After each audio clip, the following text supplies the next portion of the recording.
forgot to record for our friends who will watch on YouTube. So we'll start that. So we were into, let's see if I can recall where we left off. I believe we left off on page 19 of the BDK translation. If you happen to have that one handy, I will also put it on screen so that everyone can follow along. And this section of the sutra gets into practice and benefit of the recitation of the mantra as well as study of the sutra. So this is actually a very helpful portion of the text. If you're wondering, and naturally, right, if you're wondering, why should I do this? What good is studying this text? This is actually articulates, here's the benefit of the teaching. So this is actually very helpful. There aren't many spiritual texts that give you the benefit of the study. So of course, this was written later and put together. So you can also be reading this as, what are the benefits of listening to the lecture? What are the benefits of the practice in general?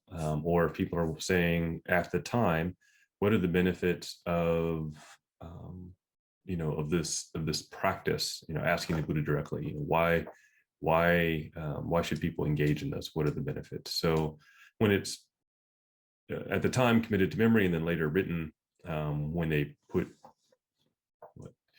pen to paper to make a record of it, at that time it's being discussed as, what is the benefit of the sutra? But we can also be reading that as, what is the benefit of the teaching as a whole? So that's the section we'll get into this evening. But first, I'll just see, are there any questions either from last week or just in general?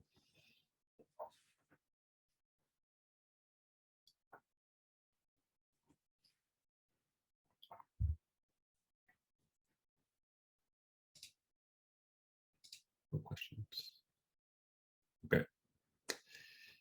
So if I can find, we were on page 19. So let me put that on screen for everyone in case you don't have it handy. And I believe we left off here, but in a previous life. So we were sort of mid-sentence. So if I can make that a little bit bigger. So the text continues, but if in a previous life as a human, such a person ever heard the name of Bhagavat, Master of Medicine, Beryl Radiance, Tathagata, because of this good cause, he will remember it and take refuge in the Buddha from the bottom of his heart.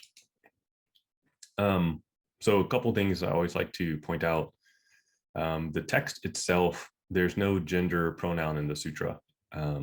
So in Chinese, you can choose a non-gendered pronoun like person or male or female. So there's not gender. This is a translator edition.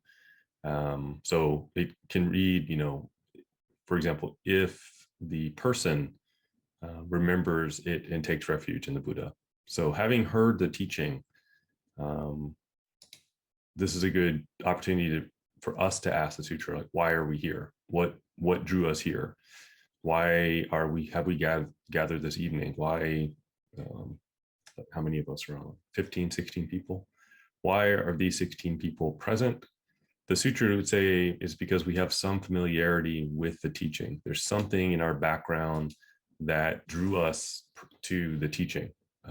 We probably didn't just, pre-COVID, I would say you probably didn't just stumble in off the street. There was something that piqued your interest and drew you in. And there's some connection has been made.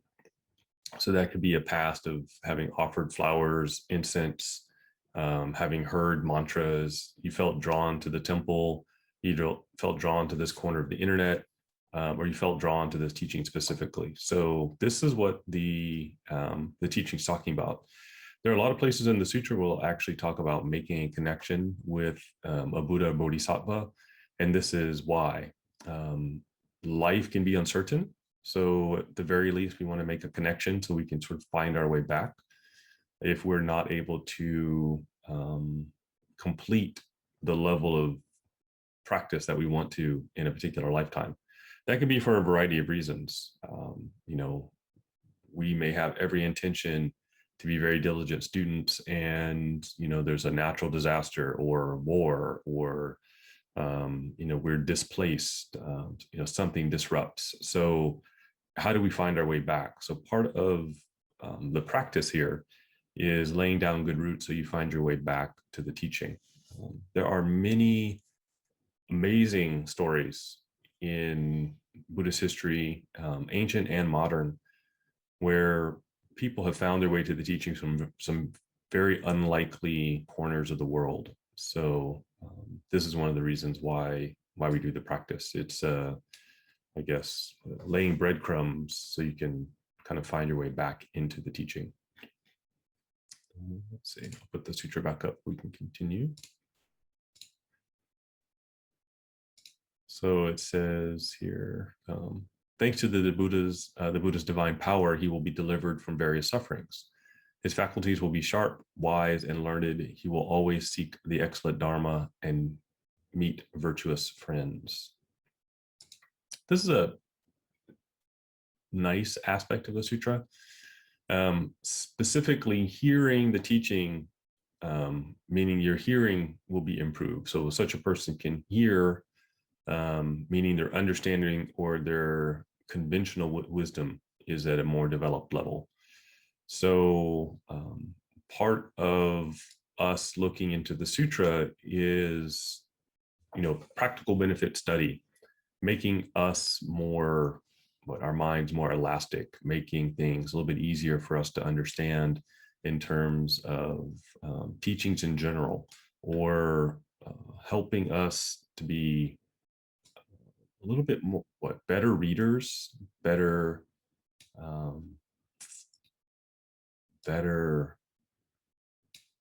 sometimes in the sutras it says discriminating mind, makes you just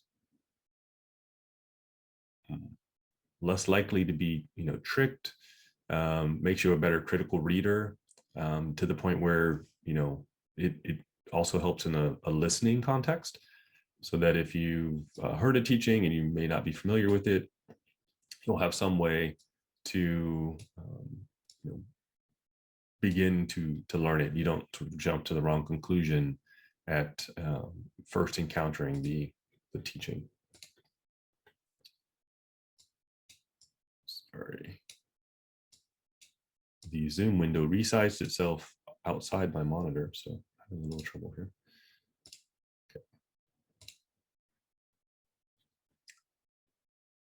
He will completely sever forever Mara's net and break the shell of ignorance. So Mara, famously within the Buddhist world, is sort of the personification of, I don't want to say evil, but pushing you off the path, distraction, tremendous distraction. So breaking that net, getting out of the shell of ignorance, so you can break free. Literally, you have a lack of light in your life, so you're getting out of that perspective. Ignorance here is likened to light as opposed to wandering in darkness. So you break out of that shell. You, in many ways, right? Inside the shell, it's dark, versus outside, you're in the light of the teaching.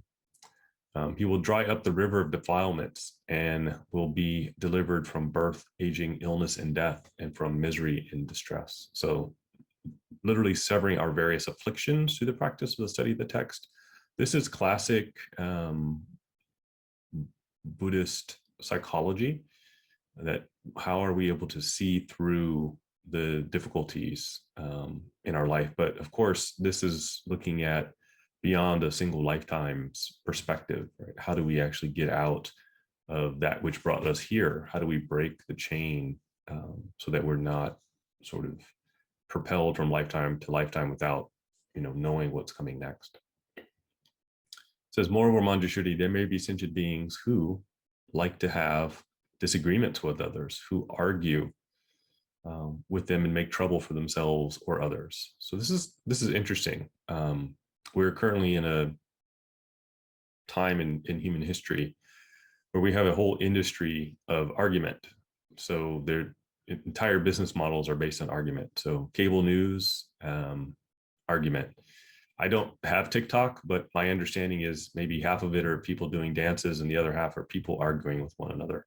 That if someone sends me one, that seems to be the only topics.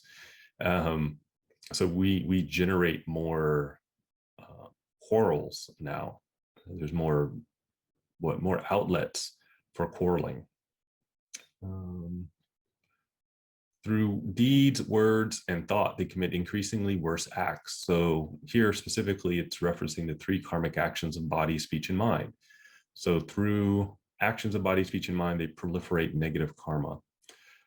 These are also the 3 secrets in Shingon, right? Through actions of body, mudra, speech, mantra, and mind, visualization, or meditation, you cleanse your karma. So you're learning through spiritual practice to turn these things around so that you're not creating negative or harmful karma, something where you'll harm yourself.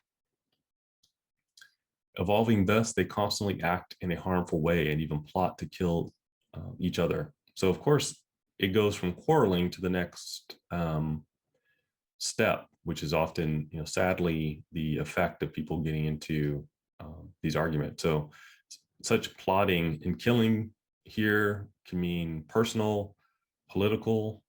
We've had a lot of this since the pandemic. Shootings are up in many cities, including right here in our own hometown of Portland. Others decide because of quarreling that it's a good idea to storm the Capitol. So we can see where constant argumentation then leads to action. So this is one of the reasons why within Buddhist practice, there's a focus on remembering that it's not healthy to engage in this constant argument. We can recognize that someone is incorrect. We can recognize that their actions are not helpful, but we should be, trying to find a better, a more wholesome, helpful way to address that behavior rather than just getting into arguments with people. That would be preferable anyway. So now we get to the Halloween specific or oddly timed here. Summoning the spirits of mountains, forests, trees, or charnel grounds. They kill various sentient beings and take their blood and fresh flesh as sacrificial offerings to yakshas and rakshasas. So charnel grounds, this is typically where in ancient times people were cremated. So there was not a actual crematorium. There was just usually a space where outside where cremations occurred. If you go to India, you'll see this on the banks of the Ganges River. It's still done. The bodies are brought down, the wood is piled up. So those who were interested in what we might in the West call black magic would actually do rituals in those places and practice.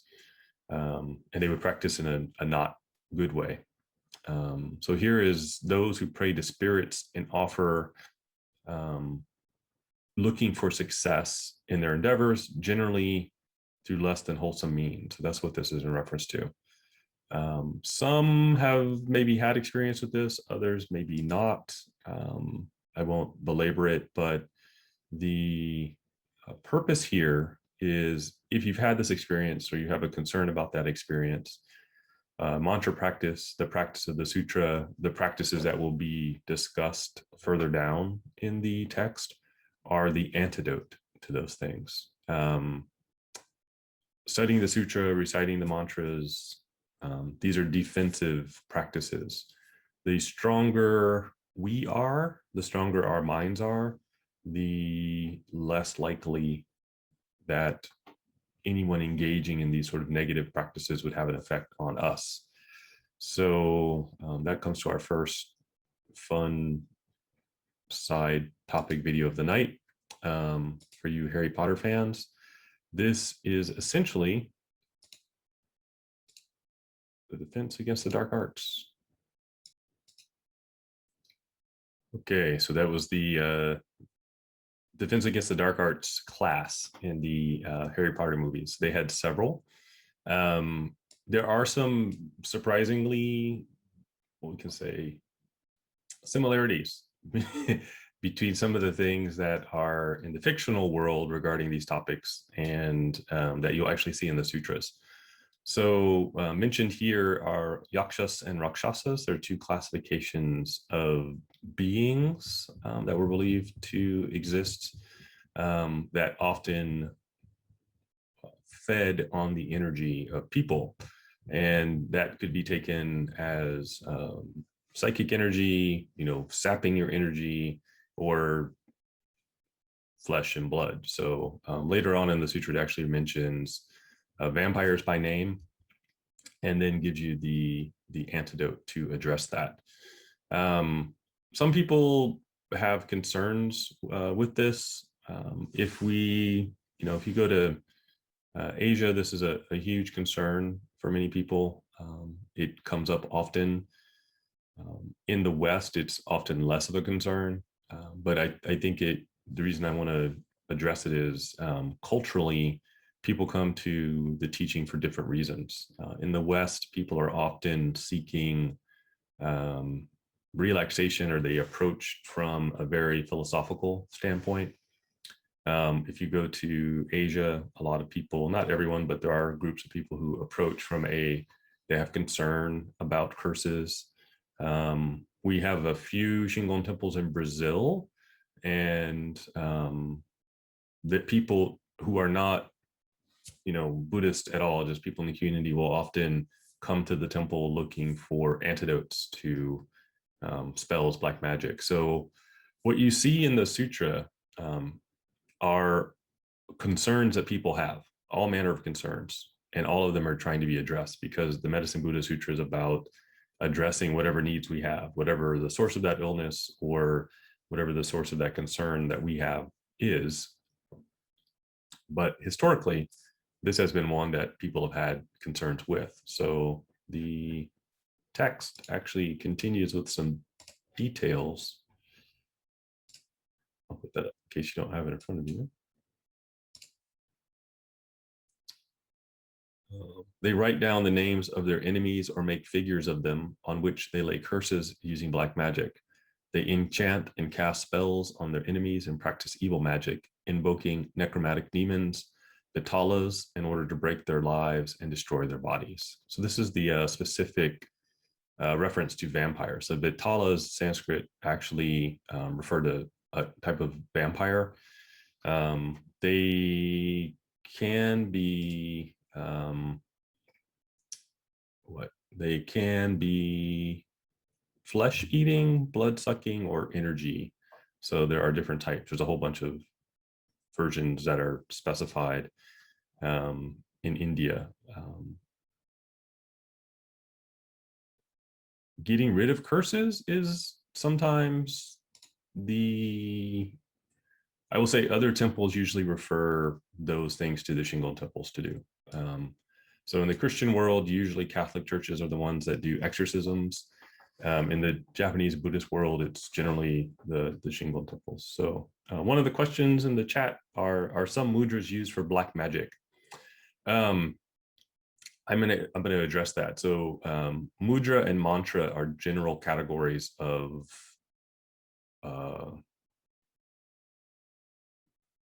they're general categories. They're not specific to Buddhist. Buddhist mudras and mantras are not used for black magic, but there are other groups that have this. So I'll give you the story, kind of famous from the Buddhist world. During the Buddhist time, Ananda was the Buddhist chief attendant. So this was a great honor to be the main attendant for the Buddha. So he spent the most time with the Buddha, helping, attending to him, bringing food, and even as he got older, helping him walk. Ananda was a cousin of the Buddha, and Ananda was very good looking. So the sutras go into depth about how attractive he was. So we may say, I don't know, I have a friend from Japan, and she really likes the Korean group BTS. And whenever she talks about BTS, she has like a special smile. So I take it that she finds the young men in BTS to be very attractive. So I think we can say, you take, a K-pop star and they shave their head and put on robes and they're going around. Um, the same problem they would have is this problem that Ananda had. The girls took a lot of note of his presence. That got so bad that there was one young woman who completely infatuated with Ananda, was, we could say, beyond love sick, was very, she just said, his eyes, his nose, everything's just so beautiful, and she couldn't get over it. So her mother became concerned about it. The mother's name was Matangi, and Matangi decided she would cast a spell on Ananda and lure him to their house so that her daughter could have her way with Ananda, and in turn, break his vow. So Ananda fell under the spell, and it's interesting because the Buddha shows up and begins to recite a mantra, and this is the thing that sort of wakes Ananda up out of the literally the spell. So these are things that happen from time to time, and so it accords with the teaching in the sutra, because Matangi's daughter couldn't get what she wanted, so she had to revert to some sort of black magic. It's also a warning for the monks that, to be very aware, so that people aren't trying to use break your vows, or use this kind of magic. People may have the negative intention. The reason the story is interesting is that Matangi's daughter ends up becoming a nun. So she then receives a teaching from the Buddha about the object of her desire and how that had sort of taken over her. And as a result, she's very impressed by the teaching, and she becomes a nun. So these things happen during the Buddha's time. People, many people come to the temple looking for those antidotes. So that's an issue. So interestingly, we as we approach Halloween, we encounter vampires in the sutra as well.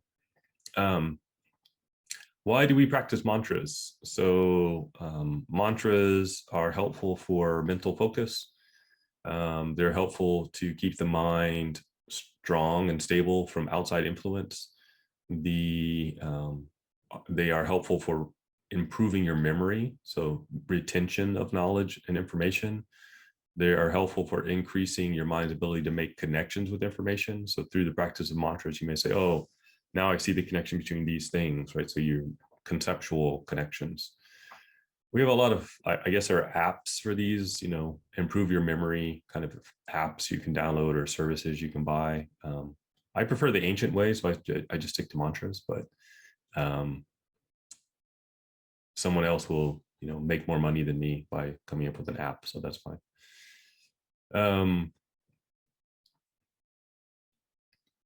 If you have questions about this section, feel free to ask.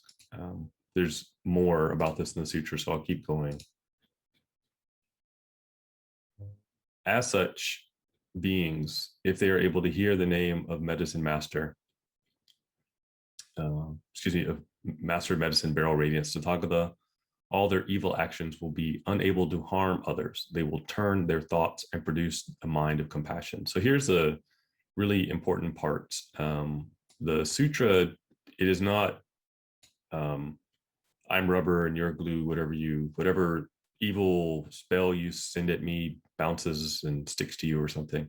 This is, instead of, just like in the story of Matangi's daughter, her mind is changed, right? So her intention changes. It's not that she gets the negative effect of this. I actually, when I was stationed in Hawaii, I had a woman come to the temple, and she was sure that her neighbor had cursed her, and they were doing some sort of black magic.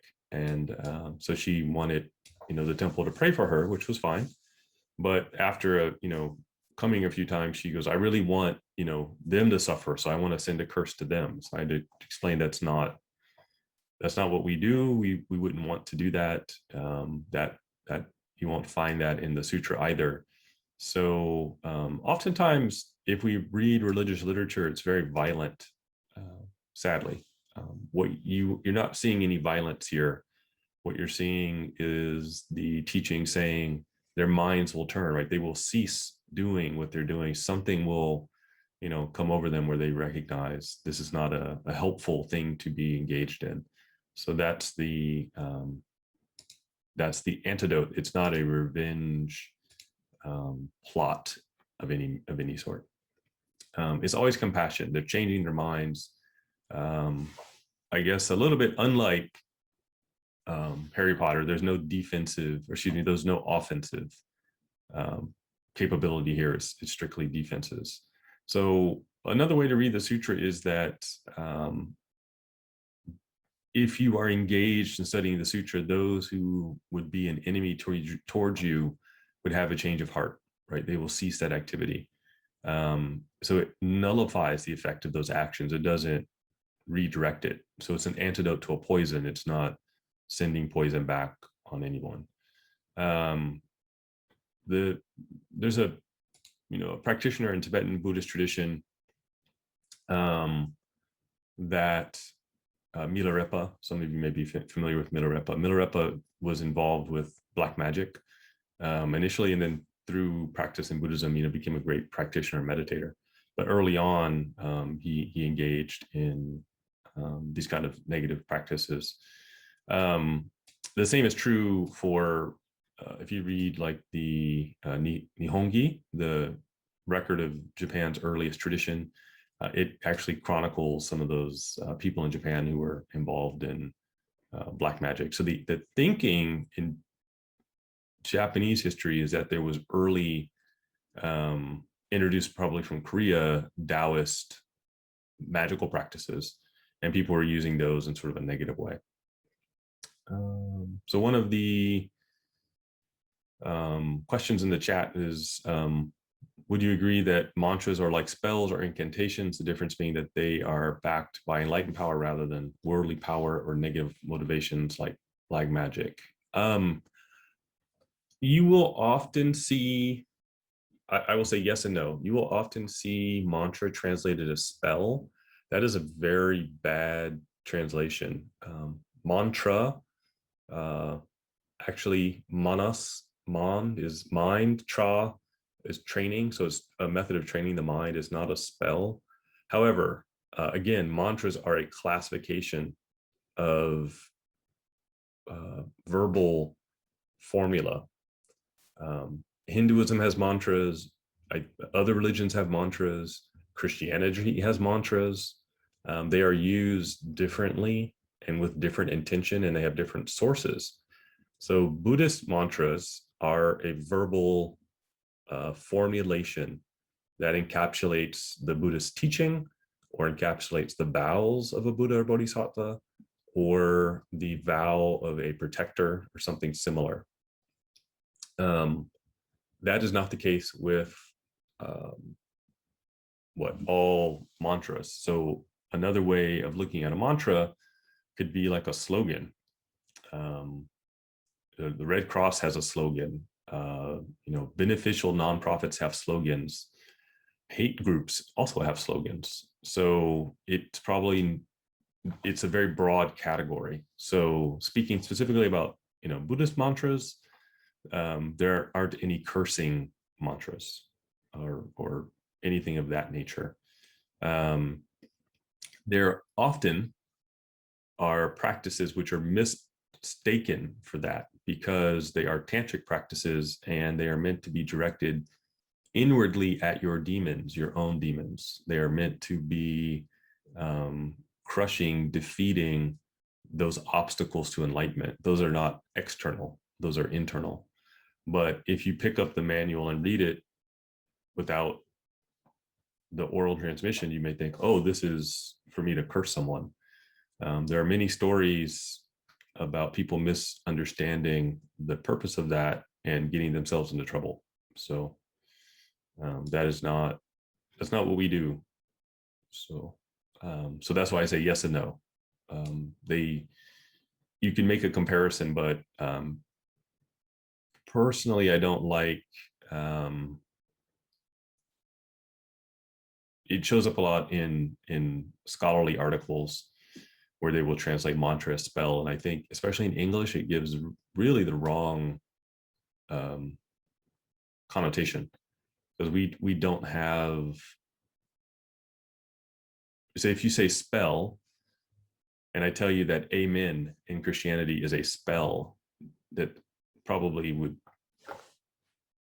give you some, like, you get very confused. Why are you calling that a spell?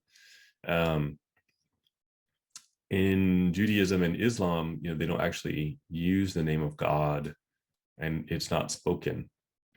It's considered to be too holy.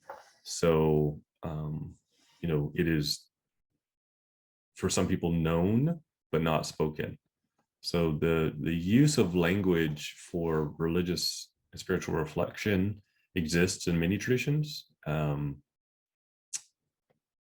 but I try not to use spell, because I think in our culture it gives the wrong impression. Let's see. So rather than negative things, they will think of benefit, peace, and joy for others. They will have neither malice nor resentment. Each will rejoice at what he receives and will be content with it. They will not encroach on each other, but will mutually make benefit. So why do people use these methods? It's usually out of jealousy, desire for power, desire for wealth. But if you're content with what you have, then you don't have this motivation, and you're less likely to be pulled into some sort of negative activity. So you can read the sutra in two directions: seeing what it purports to solve, and then, of course, if you avoid the situations to begin with, then you don't need these, you don't have to worry about needing the benefit. So we can read the sutra both ways. When I was in high school, some of you may have had similar experience in this country. There was some book I recalled that was very popular, you could buy, and there was always a certain group of people who seemed to have it, and it was, they're trying to cast spells in the back row of the classroom, and summon a demon. And this was like very popular when I was in high school. And I noticed when I would go visit friends at other high schools, it was seemingly the same group of students, and they all had the same book. And I think there was a level of disaffectedness, feeling that they didn't fit in. So again, it was a desire for gain of some sort, or an interest in improving your position when people felt ridiculed or not understood. And as a result, they wanted to engage in this kind of negative practice.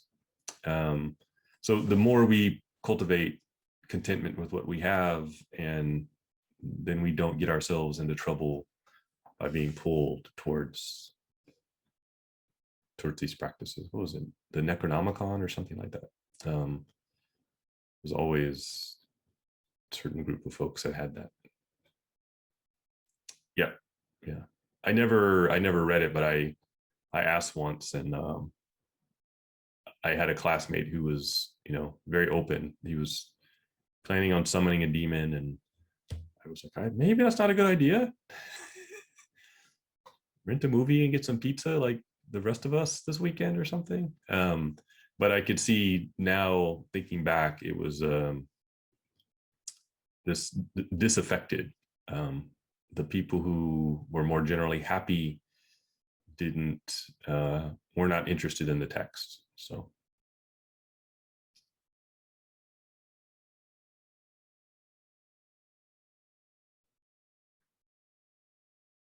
yes, one of the comments in our text is interest in subtler forms of energy in some ways, and opening to spiritual awakening in spite of the ways it must be practiced intentionally. Yes. That's why I mentioned Milarepa. Milarepa in Tibet is a great example. He dabbled in, the Harry Potter dark arts, I think obviously he had that interest and was trying to find it. So I'm not condemning it. Exactly. What I'm trying to say is we shouldn't be involved in that. But I would say that there are a lot of people who started out there because they were interested in answering questions that were not being answered in their community. And so those texts or those practices purported to answer those things. Hopefully you want to evolve past that. But that is the case, especially in the West. There's a lack of proper information. And so people go looking, and their search often leads them to practices that are not the most wholesome.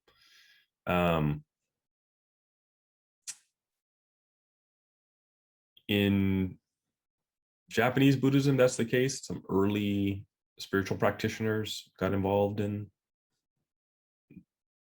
things that may be a little dicey.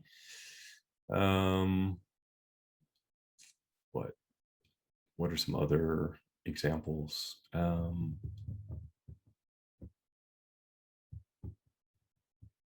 any rate, it's not uncommon.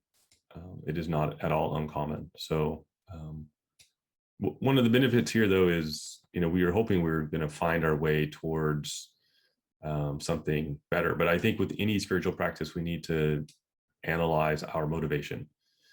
And for many people, the motivation is power in some form, and that's what we have to be careful. So that's why within the Buddhist world, the motivation is compassion, because any practice, if it's too much self-focused, then it can take a darker turn.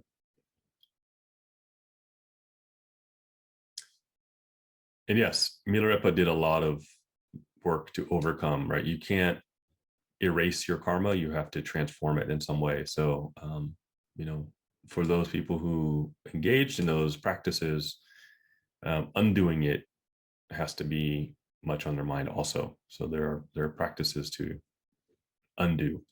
The Medicine Buddha Sutra provides some insight into that, but we'll talk about here, it does point to other teachings. So you can see where the Buddha was providing this information from lecture to lecture to lecture, teaching to teaching.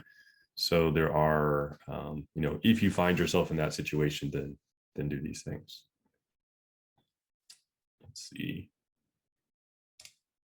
I think it's helpful to have this teaching at the very least, because we see that it's not being condemned, right? It doesn't say, those who engage in those practices, can never be my student, or, they're forever off the path. It doesn't say that. It's a very, even in discussing it, it's still very compassionate. Let's see. So we're down here. More Manjushri. There may be people of the four assemblies, and the four assemblies are bhikshus, the monks, bhikshunis, nuns, upasakas, laymen, and upasikas, laywomen, and other sons and daughters of good family. So here, when it says, whenever you see in the sutras the sons and daughters of good family, it's those people who have drawn close to the Buddhist teaching. So upasakas and upasikas are those who have formally taken the lay vows, but there may be others in the assembly. So good family doesn't mean this doesn't mean you went to like a special finishing school or you got into the best private school. It means that you have drawn close to the Buddhist teaching, so you're within the Buddha family. So those with pure faith who are to hold on to the precepts of eightfold purification, having spent either 1 year or 3 months in a religious retreat, they have maintained their training. So it says, Manjushri, there may be people in this classification. So what is the eightfold purification? Here, the eightfold purification is usually the precepts: not to kill, not to steal, or actually not to take things that are not given, not to engage in improper or ignoble sexual conduct, not to speak falsely, not to take intoxicants. Sometimes you'll find in these precepts, and it's referred here, they're held in retreat. So people may hold these precepts forever, or they may hold them for a period of days, one night, 6 days, 2 weeks, 3 weeks, up into a full year. So sometimes people take the vow not to use cosmetics, perfume, or wear jewelry, or listening to music, engaging in dancing. When I was in college, I went to a temple and they were giving the precept and asking people not to listen to music or dance, and hold that for 24 hours and just observe, the mind. And I remember after that, several people, one woman saying, as soon as she left the temple, she got in her car, turned on the music, and she was dancing around. She was like, "Oh, I couldn't even do it for 24 hours." She realized how difficult that was for her, specifically. So, not sleeping on high beds, that's usually confusing to people. So it's referring to, we can't be content with regular things. We're sort of the princess and the pea type of perspective. And then not eating out of regulated hours, so no snacks. So can we limit ourselves to usually just 2 meals a day? So that's the tradition for monks. So that's what's referred to here as the eight practices.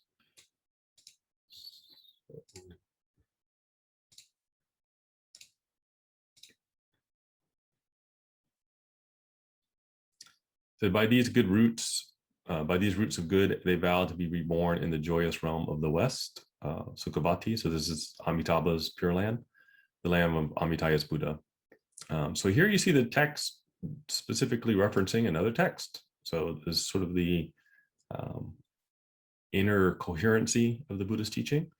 So it says, even if they listen to the right dharma but still remain unconvinced, these people, if they are able to hear the name of Bhagavat, Master of Medicine, Beryl Radiance, Tathagata, when their life comes to an end, will be visited by 8 bodhisattvas mounted on their supernatural power, who will show them the road to Sukhavati. So here's kind of an interesting thing. Let's say you are a monk, a nun, a layperson. You've drawn close to the teaching. You could even have taken the precepts, held them, gone on retreat for one day up to 1 year or 3 months. You've done all these things. You've got good roots, but you still have some doubt. Maybe you haven't been able to finish your training. Maybe something came up. Maybe at the last minute, you're like, I'm not sure. It says, despite that doubt, right? So doubt is not an ultimate obstacle. Asking questions, not being sure is not an ultimate obstacle. This is not a prerequisite. It says in the final moment, you'd be led by these 8 bodhisattvas. So your vision, you'd see the 8 bodhisattvas. And they then lead you to the Pure Land where you're reborn. So depending on your experience, you may have had the opportunity to be with someone in their final moment. And it's very interesting. So if you have relatives that are, nearing that stage, first, don't shy away from, visiting them. But also, if you happen to be there, at the last moment, interesting things happen. So I've seen it even with people who have dementia. They don't know their children. They don't remember their own name. Oftentimes at the very end, the last day, their minds become clear and they remember everyone again. And generally, this is a sure sign they're about to go. But a very common thing, even with people with dementia, is in the last hour, they'll start reporting that people have come to get them. So oh, my brother's here, my mother's here, my grandmother's come for me, and so they see these people have come to take them, and then they usually pass very peacefully, right? So they'll pass in their sleep, or it's not a struggle. So you see something very similar here happening, or being promised, that through the practice, you're drawing close. So you have that vision where the bodhisattvas have come to take you. So having been at the hospital for a lot of people's passing, the family will call sometimes the temple and say, "Can you come?" And sometimes you're present at the last minute, and I've seen this several times. It says through their supernormal abilities here, in Chinese the shentong, the Japanese is the go jinzu. These are actually listed out in Buddhist tradition of things that you get as a side effect, I guess, of spiritual practice. They're not limited to the Buddhist world. Anyone can have them. So seeing, the ability to hear things far away, the ability to see things far away, the ability to know other people's minds, knowledge of your past lives, all these different abilities. So through the development of these various abilities, you also have the option you have the ability to see the bodhisattvas that lead you to the Pure Land. So this is one of the oh yes. So somebody asked the 5 supernormal powers in Chinese at Shentong, in Japanese is the Go Jinzu. So if I can find I sometimes have trouble typing in kanji in the chat, but I'll give it a shot here. The Go Jinzu.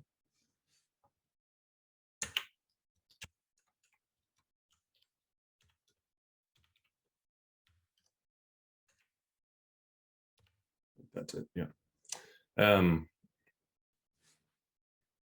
So those are the different standard, I guess in the West we would say psychic power. Sometimes it's referred to as supranormal powers. They're not abnormal. They are just considered natural. Some people have them, some people don't. It's not important that you have it or don't have it. It's just they are insights that people have. I do think that those people who have them often then become interested in spiritual practice more because they're looking for an answer to those things, and sometimes they end up kind of in the wrong path, not so good practices, because people recognize that and want to use them. So, but I digress. So it says, thus they will at once be born spontaneously by transformation in that realm, being the Pure Land, among many precious flowers of various colors. Actually, this means you're in the Pure Land, you're born from a flower. So it says you're actually born from a lotus flower. Or based on this cause, some of them will be reborn in heaven. And even though they have been reborn in heaven, their former good root will not be exhausted, so that they will no longer be reborn in various evil paths. So even after you're no longer in the heavens, you don't fall into a lower realm.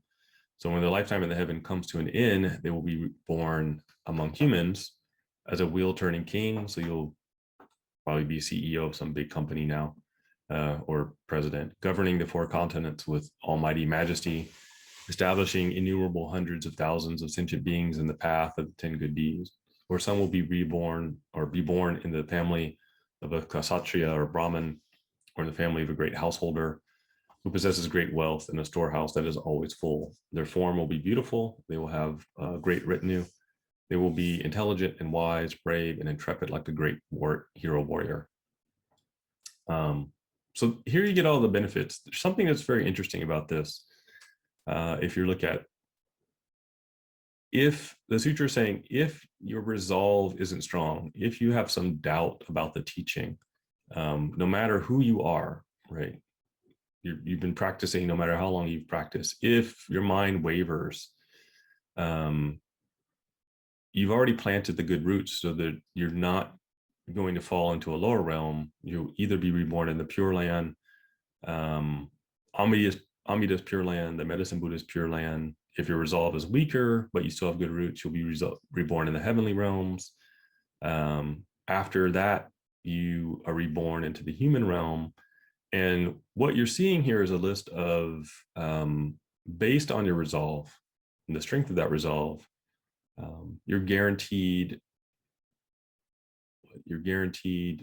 to avoid those things in this life that probably led to the troubles that you had, right? You're avoiding any obstacle.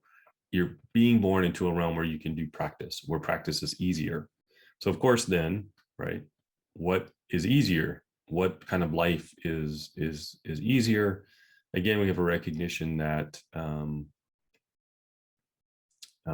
being born as a woman comes with tremendous difficulty in the human world. So sometimes this is read, I've read a lot of articles critical of Buddhist texts saying this is injecting sexism.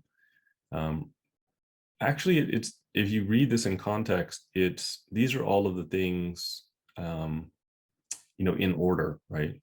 You're avoiding any negative realm. You're avoiding any obstacle that would prevent you from practicing.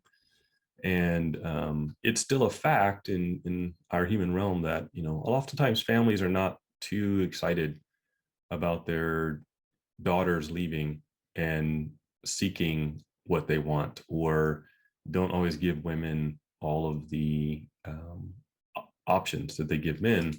So that might be a hurdle to spiritual practice. It is not that women can't do spiritual practice. It showed up in the Vimalakirti Sutra, where that was specifically discussed and proven to not be an issue. It shows up again later in the Lotus Sutra. We haven't gotten that far in the text. It shows up in other parts of the Buddhist teaching. It's strictly a recognition that as a human being, it is easier to chart your way in life as a man versus a woman. And that has to do with sexism, not with some inherent problem about being a woman. So if you're like me and you're thinking, well, what happens when everyone's reborn as a man and there are no women? Doesn't that mean there's no more people? If that's the case, then that means everyone has, created good connections with the teaching. Everyone's being reborn into the heavens or into the Pure Land, and so problem solved. Compassion has fixed samsara. So we don't have to worry about that. But if that is the case, then we can be happy. This is not it shouldn't be read out of context as, there's something, or women are incapable of practice. It's just still, a fact that, if a young man says, I'm going to go off and, find my bliss and sit on a mountain somewhere, families are less likely to obstruct that. For a young woman, a lot of times that's not the case. And that's, purely how we, culturally view the genders. So, okay. Almost. There's some interesting parts coming up. So the worship of the sutra. So now we get to practice. So this is actually very interesting.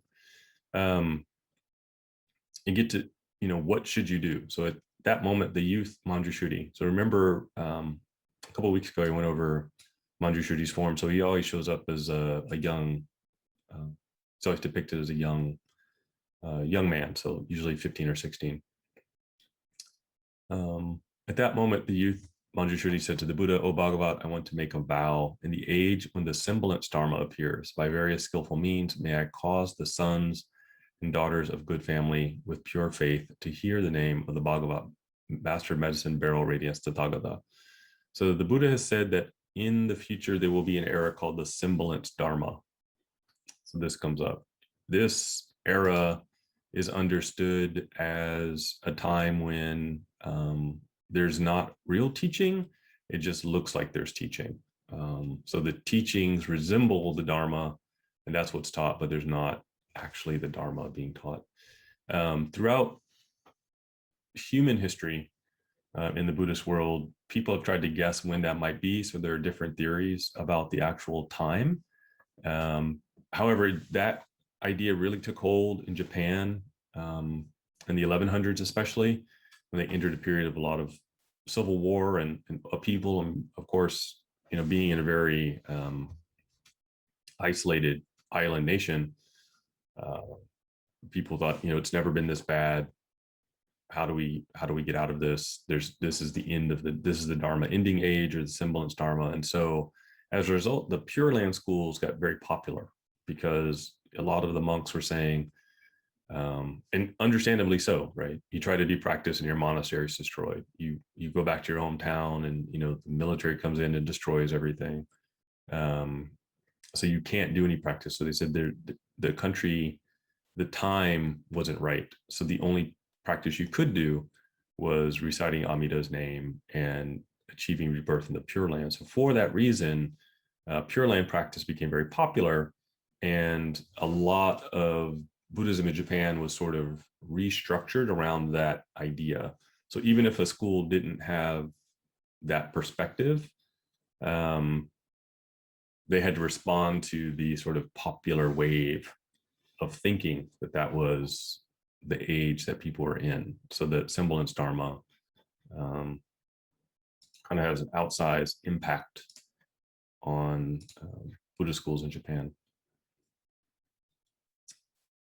Says, even while they are asleep, I will awaken their ears with the Buddha's name. So the sutra actually says in Chinese something like, the Manjushri will use skillful means to lead people to the teaching, even when they're sleepy.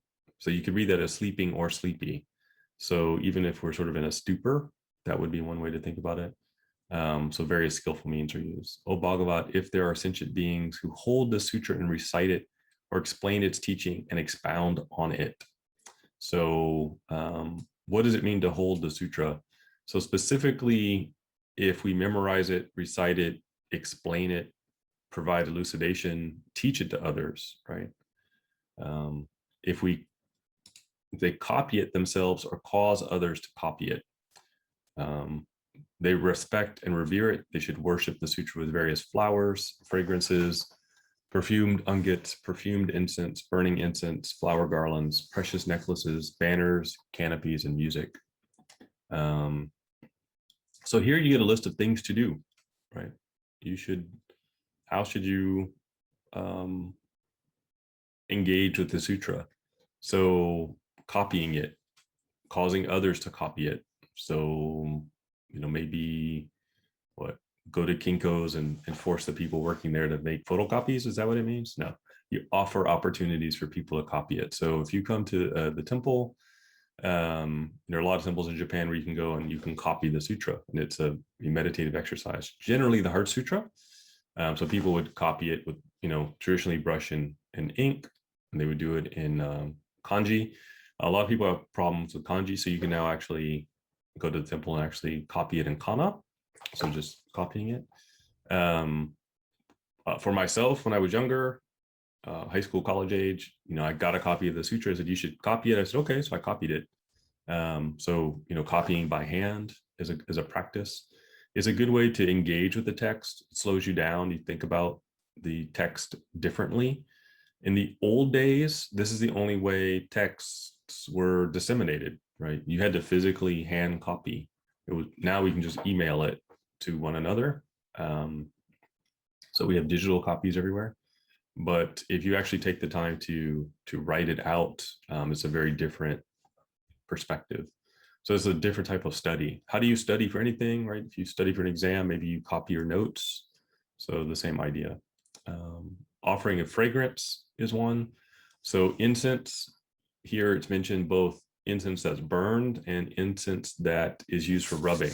So we still have this in Shingon, the rubbing incense. If you go to, unfortunately, Heinjoji, we're not rich enough, but if you go to a lot of the bigger temples, by the door, there'll be a small brass container, and there's powdered incense. And so you actually would rub that on your hands as you're entering. Very similar to when you go to like Catholic church, they have the holy water by the front door. So same idea if you're offering the incense to the text. So here it's not the it's not the statue, it's the book. So you're actually making the incense offering to the book. So I placed the incense burner here next to the sutra so that we had that example. Why do you offer incense?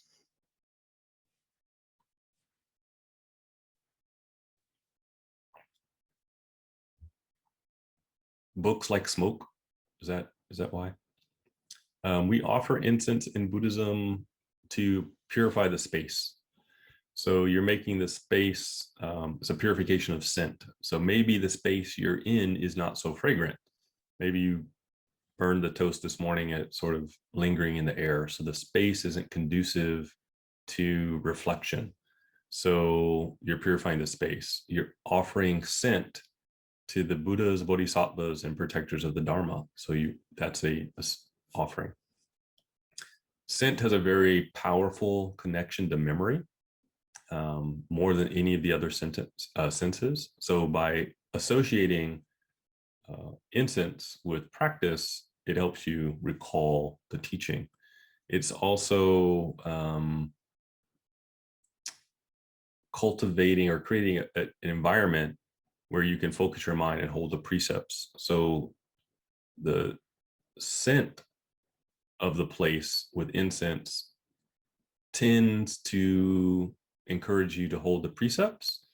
So what does a dive bar smell like? Or, a house of ill repute? It doesn't smell like fine incense. It's going to smell like something else. It's also symbolic of burning away our impurities. So we are, burning them up. So we have a similar symbolism when we're doing the goma, the fire ritual.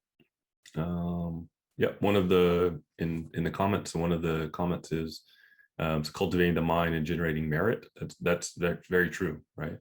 So when you buy incense, the scent is not it's not for you. It's for, right. It doesn't say in here, burn the incense so that you enjoy the fragrance. You're burning it and offering the fragrance. We can also smell it, which is nice, but it is not air freshener specifically. It's creating an environment. You're reinforcing positive, virtuous practice, right? So you're perfecting vows that lead to creating connections with the teaching. So then how do you offer incense, right? So you should approach, if you come into a temple, there's going to be a large incense burner. You put your hands together. In the Japanese tradition, we often have powdered incense. So you take a pinch, raise it to your forehead, and then offer the incense on the charcoal. For stick incense are kind of new. That's kind of a new invention.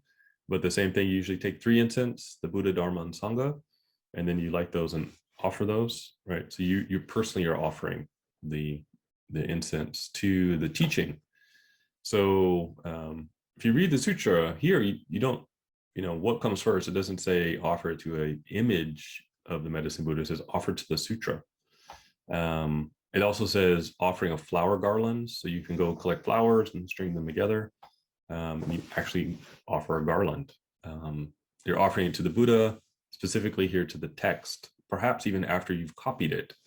So you copy it, put it on the altar, you offer incense, and then you're offering the incense to the teaching. Here's another interesting part. If you are good with sewing, right, you should make a pouch out of a 5-colored cloth and wrap the sutra in it. Right. So if you can sew, then you can make a cover for the text.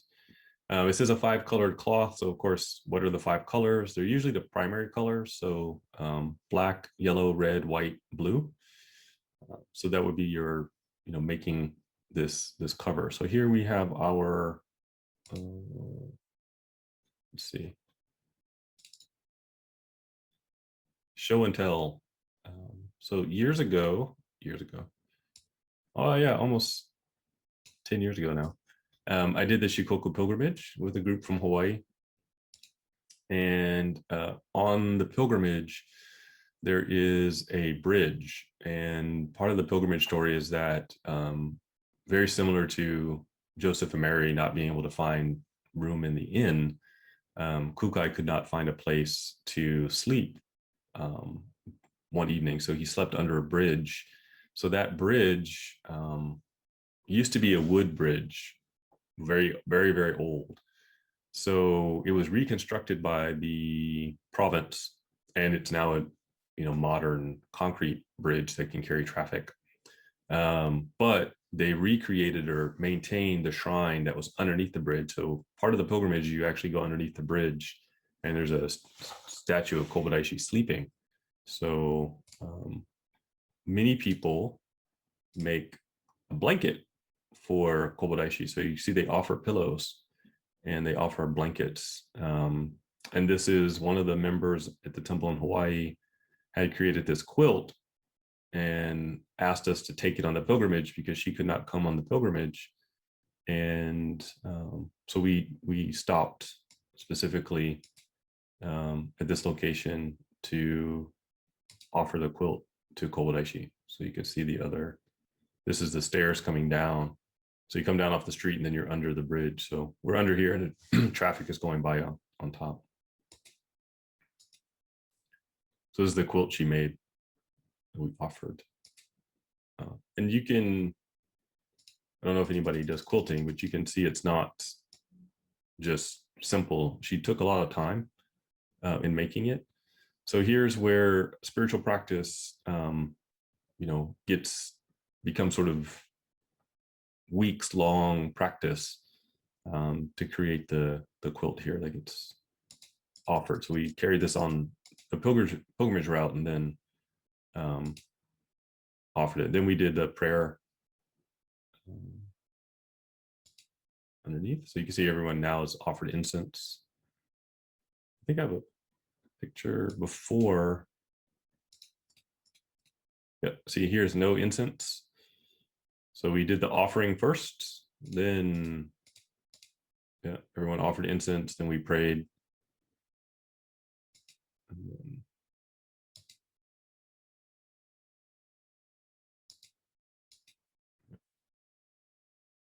So this is where spiritual practice gets out of the overly intellectual, and you actually physically engage with it. And you've noticed too, people have come. This is in the fall, so these are chestnuts, roasted chestnuts. So somebody came and offered chestnuts, a bottle of water. So people who lived in the area or were on the pilgrimage, whatever they had, they left, right? Thinking, trying to recall the difficulty Kobodaishi had in his own spiritual practice. So they made the offerings. So it's very similar to what you find in the sutra when it says, making this cloth for the texts. So it actually is telling you how to engage with the book.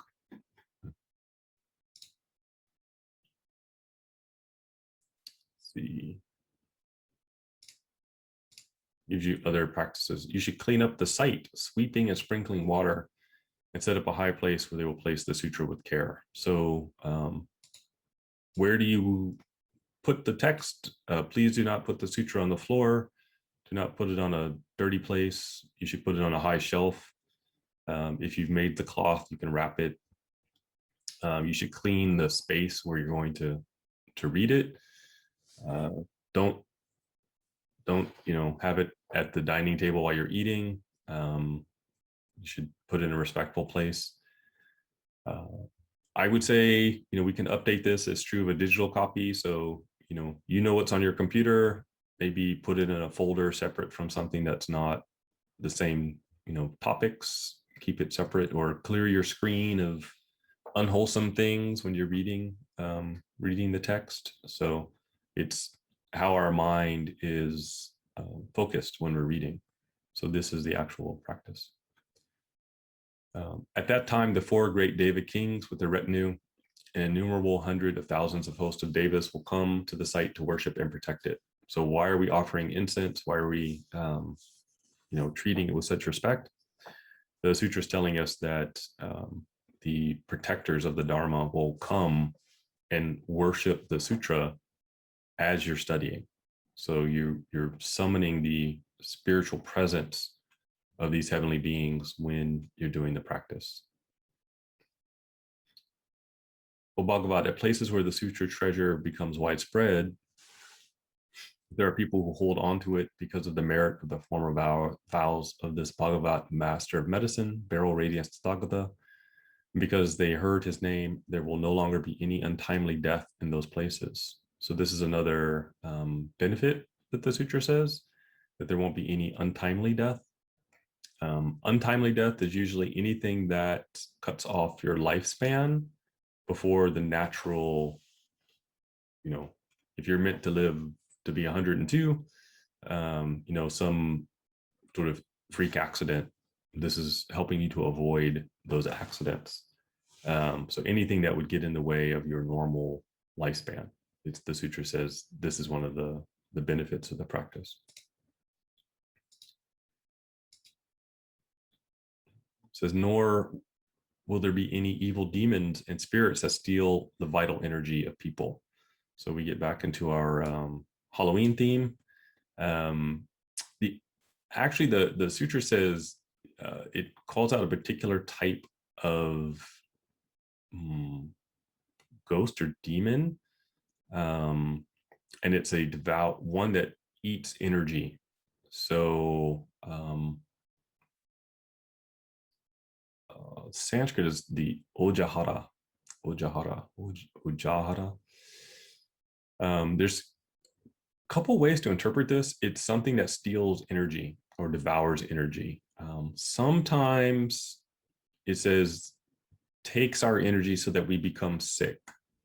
So in ancient times, there's a lot of belief that various illnesses were the cause of these spiritual influences.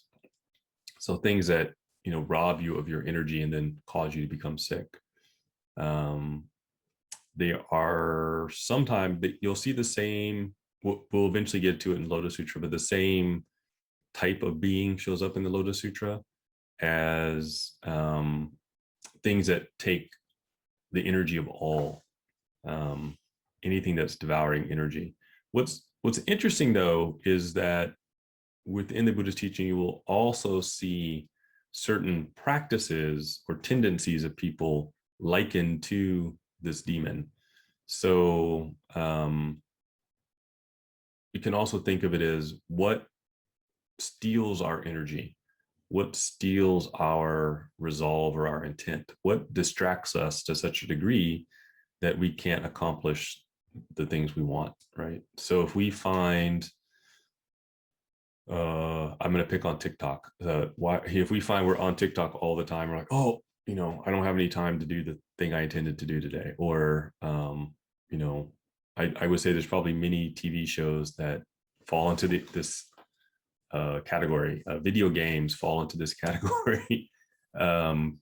We may have acquaintances that, every time we communicate with them, it just seems like they inundate us with negative things. So they are stealing our energy. It can also refer to our mind's tendency. So here the sutra is specifically talking about a category of demon, but also within the Buddhist teaching, certain tendencies of ours are likened to that demon. So you can understand it as both. Let's see. I think there'll be the last sentence for the night. Even if there are those from whom the vital energy has already been taken, they will recover it as before, and their bodies and minds will be safe and joyous.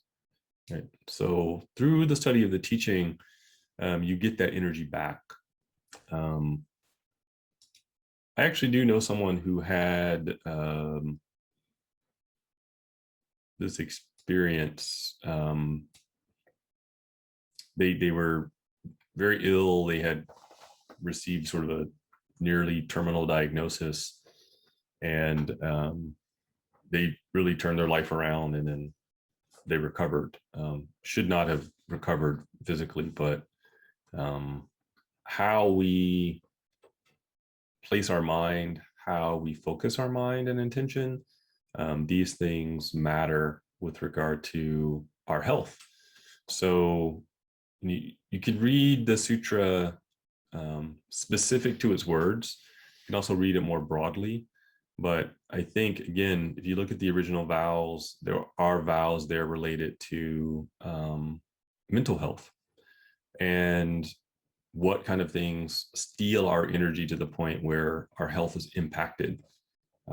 So we should try to avoid those things. In the same way, we should try to avoid being engaged with black magic. However, if we get involved in that, however, if this kind of demon,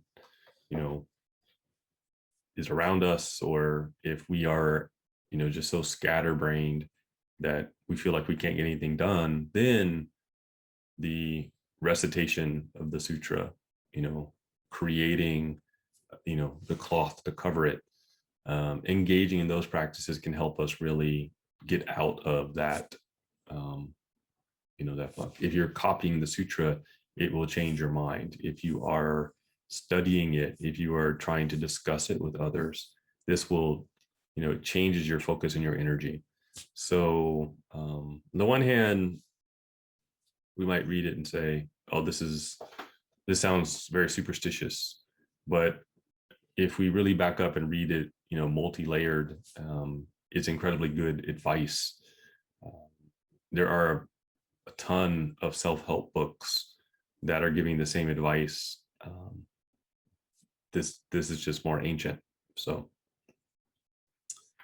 we'll pause there for this evening. Are there any questions from this section of the sutra? You can all go out and take the PDF to your local copy place and cause others to copy the sutra.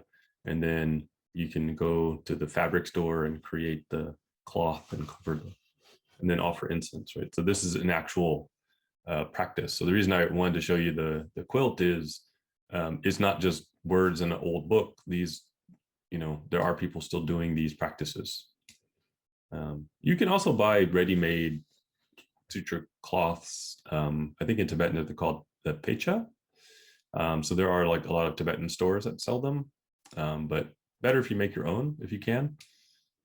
I'm not that good at sewing, but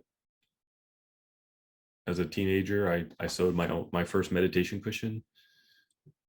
Not as pretty as the ones they make in stores, but the making of it, I learned a lot, and it sent me down, other avenues of learning and study as a result. So we get many benefits.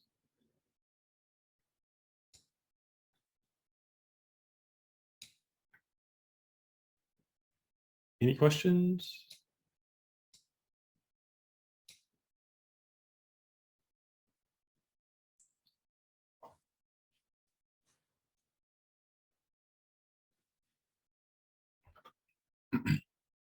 No questions. Okay. I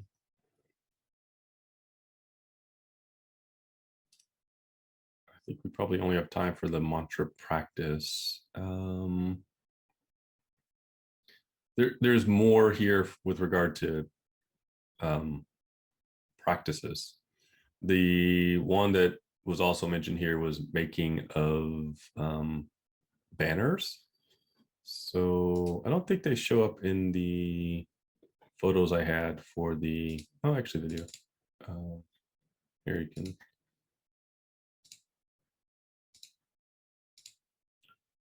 So the bibs here, if you notice the text is printed on these, and these are handmade. So usually the Jizo statues, people have these printed or made, and then these little caps are hand knitted by local people, and they come out and they offer. Usually this is in remembrance of someone who's passed away. So this is another, again, another practice that you'll find in the Buddhist world. And then, of course, when we got there, people always we're always bringing fresh flowers. So this was just as part of the pilgrimage, you'll find, the area is constantly tended. So the exact practice you see mentioned in the sutra, it's being practiced on a daily basis. I should say this is Okimura Sensei. He was the former bishop for Hawaii. He passed away a few years ago, unfortunately, but I went with him in the pilgrimage a few years ago. This is 2009, I think. Oh, so one of the questions, are prayer flags used in Shingon? We don't have as flags, but we do have banners. So they're usually long banners, and you'll sometimes see them on poles hung outside of temples. Sometimes, oftentimes, usually inside. And then depending on your age, you may remember making the 1,000 paper cranes in school. You'll often see people make the paper cranes, and then they're hung. They bring them to the temple to offer. So you'll see these, great, big, all strung together paper cranes. So someone has a special intention or wish, so they'll make the cranes and then offer it at the temple. So that's another way. Oftentimes, sometimes, in advance of getting married, an exam, on behalf of someone who's ill. Of course, that's for many of us in the West. We know that that tradition from praying for someone who's ill. But the flags specifically that you see a lot of places are Tibetan in origin. In Japan, there's some things that are unique, such as all the Jizo statues. So people make the bibs. So that's specific to Japan. So the bibs I showed you in the photos. Show that again. I've never seen this anywhere else. So that's kind of the bib making is, maybe you could say this is an equivalent practice. So probably the Heart Sutra on the bib, but people make their own, and this is very, very common.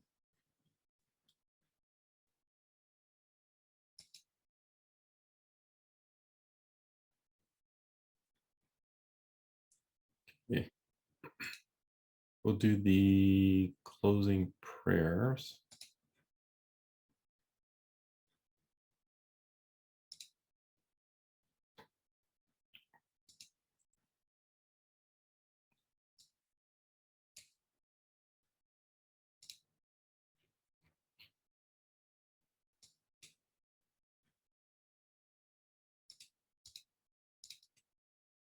Too small. First, we'll do the mantra for Edison Buddha. So if I can have your basho again.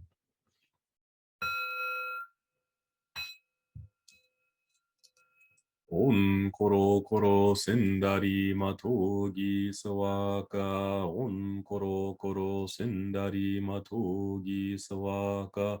On koro koro sendari matogi sawaka. On koro koro sendari matogi sawaka. On koro koro sendari matogi sawaka. On koro koro sendari matogi sawaka. On koro koro sendari matogi sawaka. The dedication of merit. Oh, sorry, and the Kohogo mantra for Kobodashi. Namo Daishi Henjo Kongo. Namo Daishi Henjo Kongo. Namo Daishi Henjo Kongo. Namo Daishi Henjo Kongo Namo Daishi Henjo Kongo Namo Daishi Henjo Kongo Namo Daishi Henjo Kongo. And in the echo dedications, you can also think of anyone, of course, suffering from COVID or any other health or medical concern. Nega waku wa kono kudoku o motte amane kuisai nio yoboshi warera to shujo to mina tomo ni butsudo ojo zen. May these merits be shared by all beings everywhere, so that all of us together may attain supreme awakening.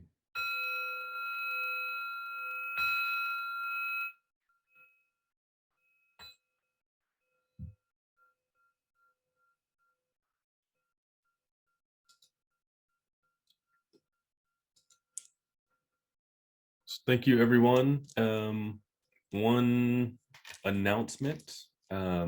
Next week, we will not have the Wednesday evening class, but we will have the Thursday evening class. And I will be coming to you live from Hawaii. So I'll be visiting my good friend Bishop Watanabe at his temple. So he has graciously agreed to, we will co-host. So we'll have a little conversation about Shingon in Hawaii and something a little bit different. So have the opportunity to visit him.